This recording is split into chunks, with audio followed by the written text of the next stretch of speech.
Vote আসে vote যায়, নেতাদের গান ভরা প্রতিশ্রুতি আর ভোট ভিক্ষায় দুয়ারে দুয়ারে ঘোরা। আর ভোট গেলেই ভোটারদের অথই চাঁড়ে ফেলে ডুমুরের ফুল হয়ে যান নেতারা।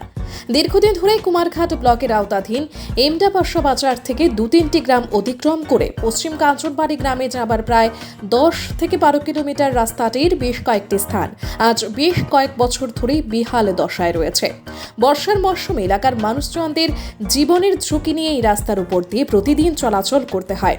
যানবাহন চালক, স্কুল পড়ুয়া, ছাত্রছাত্রী থেকে শুরু করে এলাকার অসুস্থ রোগী ও প্রবীণ নাগরিকদের যাতায়াত করতে দিনের পর দিন চরম অসুবিধার মুখে পড়তে হচ্ছে। আর নেতা বাবুরা শুধু উন্নয়নের বুলি মুখে নিয়ে ঢাক ঢোল পেটাচ্ছেন। একবার আসুন, দেখুন এই কি উন্নয়নের নমুনা। এখানে ঘটনা বলতে দীর্ঘদিন যাবৎ আজকে প্রায় 1-1.5 বছর থেকে এই রাস্তাটা আসা যাওয়া খুব সমস্যা। মাটির গাড়ি আসা যাওয়া করার সময় অনেক সময় এখানে ব্লক হয়ে যায়।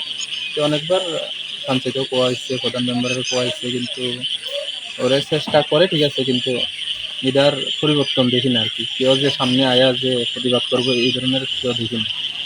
এরপরে আজকে আমরা বাজারে আওয়াজ।